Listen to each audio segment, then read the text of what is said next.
बिस्मिल्लाहिर्रहमानिर्रहीम। अस्सलाम वालेकुम वरहमतुल्लाहि वबरकातुहू। नाज़रीन, मैं हकीम खालिद महमूद नक्शबंदी मुजद्दिदी एक नई वीडियो के साथ हाजिर हूँ और आप सबको अपने चैनल पर खुश आमदीद कहता हूँ। व इज़ा मरिदतु फ़हुव यशफ़ीन, जब भी मैं बीमार होता हूँ वही शिफा देता है। शिफा देने वाली अल्लाह की ज़ात है। दवा खाने से पहले ये दुआ लाज़मी पढ़ लिया करें। नाज़रीन, मौजू है मेरा कसरत शहवत जुमा, शहवत का ज़्यादा आना। इसकी 6 वजूहात है जो 4 मैं पहले बता चुका हूँ। आज 5वीं वजह है। इसको तिब में कहते हैं सबूरो करू या हिक्का अलाते तनासल। इसका मतलब है कि गुर्दा और मसाना में अगर कोई जख्म हो जाए या कोई दाना निकल आए, उसमें फिर खुजली पैदा होती है। और जो मनी मुजारी में शोर मादा पैदा होता है और उसके दगा यानी कि जो मैंने अगले दिन बताया था ना पिछली वीडियो में, दगा जकर की रगड़ से जो दगा होती है, जिसको पंजाबी में खुजली भी कहा जाता है आम लफ्जों में, तो वो जो लज्जत होती है जब मनी खारिज होती है उसको दगा कहते हैं, दगा। तो उसकी वजह से जो शहवत है ना वो ज़्यादा आती है। वो जो दाना होता है ना मसाना में या गुर्दा में, वो जब मूवमेंट करता है ना, उसकी वजह से भी शहवत का ज़्यादा आना ये इसकी वजह है, इसका सबब है। इसकी अलामात ये हैं कि शहवत ज़्यादा आती है, अनजाल जल्द और बहुत लज्जत के साथ होता है। जुमा के बाद तकलीफ़ और दर्द होती है, पेशाब में छिलके या पीप मालूम होगी। इसके बाद या इंजाल के बाद औरत को रहम में खारिश होना शुरू हो जाती है। उसको ऐसे होगा कि जैसे अंदर खारिश हो रही है।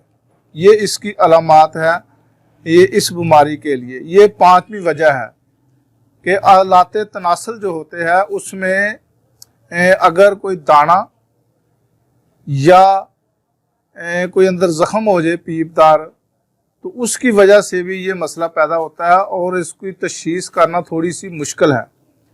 तो अगर इस वजह से हो तो ये अल्ट्रासाउंड के ज़रिए पता चलता है। इसका बेहतरीन तरीका कि अल्ट्रासाउंड इसका कराएं तो पता चल जाता है। तो इसकी मैंने जो इसके सबब हैं वो सबब ये वजह बता दी है कि मर्दों में मसाना या गुर्दा में ज़ख्म, दाना या खुजली पैदा हो जाती है।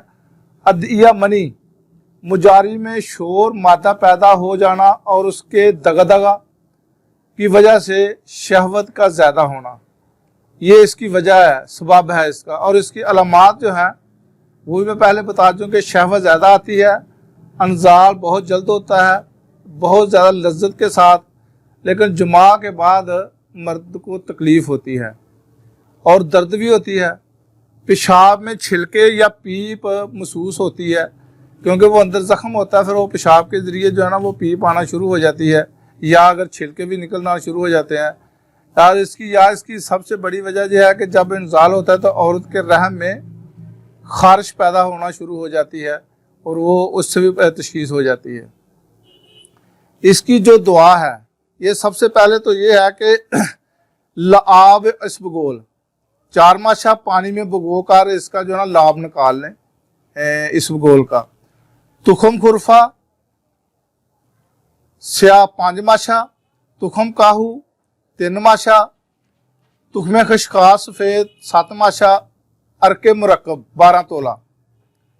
ये इसको आपने मिक्स करके मुसफ़ा खून में पीस कर शरबत अनाब 4 तोला इसमें डालकर सुबह और शाम ये पिलाना है। ये इसका नुस्खा नंबर 1 है। अगर आपने उसको सुफरा की ज़्यादती है तो उसके लिए आपने गुल बनफशा 7 माशा, मवेज़ मनक्का 5 दाना, कासनी की जड़ 5 माशा, सौंफ 7 माशा, गुल गौज़बान के फूल 5 माशा, गुल सुर्ख गुलाब के फूल 7 माशा, कासनी की जड़ 5 माशा, सौंफ 7 माशा, गौज़बान 5 माशा, आलू बुखारा 5 माशा, गुल नीलूफर 5 माशा। इन सब को रात को पानी में भिगो दें।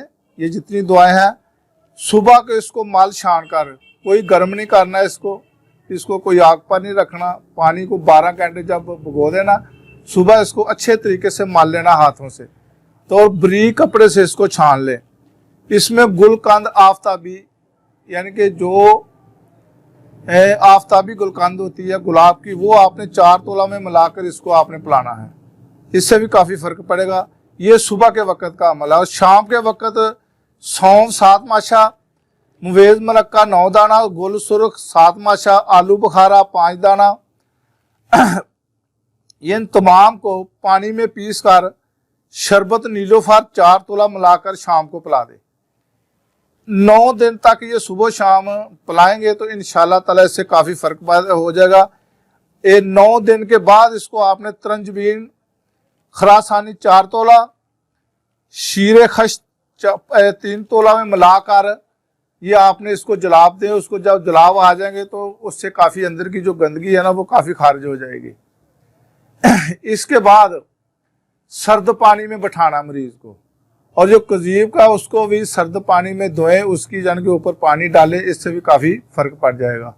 इसके अलावा खशकास सफ़ेद 1 तोला, बरादा संदल सफ़ेद 6 माशा, खुश्क धनिया 6 माशा, गुल नीलोफर 6 माशा, ये आपने सब्ज़ धनिए का पानी लेना है हस्ब ज़रूरत, उसमें पीस कर इसको रोगन जो है लबूबे 1 तोला, रोगन लबूब 1 तोला, ये मिल जाएगा किसी भी प्रसार सोर्स से, इसको लेकर आपने इसका जुमात करना है, इससे भी काफ़ी सारा फ़र्क पड़ जाएगा। इसके अलावा एक बहुत सी मामूली सा नुस्खा है, आप इसको चुटकुला समझ लें, टोटका समझ लें कि दमुल अखवीन, वो औरत जिसके लड़की पैदा हुई हो उसका दूध लेना है, उसमें इसको हल करके मगज कद्दू शीरी, मगज तुखम हंदवाना पीस कर बजरिया पचकारी दिन में 2-3 मरतबा ये पचकारी करें, उससे भी काफ़ी फ़र्क पड़ जाएगा। ये अगर मसाना में हो तो उन्हें अदविया ज़्यादा मकदार में हल करके बजरिया ट्यूब मसाना में पहुँचाएँ, और गुज़ा जो है वो सर्द गज़ा देनी है और कम खानी है, ज़्यादा नहीं खानी। तो इसके बाद परहेज़ सुफरा और सुदा, ये पैदा करने वाली जितनी भी अशिया है उनसे परहेज़ करना, वो बिल्कुल नहीं खानी। गोश्त, सुर्ख मिर्च और गर्म मसाला वगैरह बिल्कुल नहीं खानी। अगर औरतों के फम रह में दाने पैदा होकर भी जुमा का शौक पैदा हो जाता है, ये औरतों में भी ये अलामत पाई जाती है, तो इसको हम कहते हैं हिक्कतुल फरज। इस हालत में भी जुमा से सैरी ही नहीं होती, बल्कि इसका इलाज भी इसी तरीके से करना चाहिए। तो ये 5वां तरीका है। तो इससे भी यानी कि इसकी तशखीस ज़रा मुश्किल है, और जिन लोगों को ये मसला हो तशखीस करा के इलाज कराएं, इंशाल्लाह फिर इसकी इस वजह से जो अगर उनको शहवत बहुत ज़्यादा आती है तो वो ठीक हो जाएगी। खुदा हाफिज़। अस्सलाम वालेकुम रहमतुल्लाहि व बरकातहू।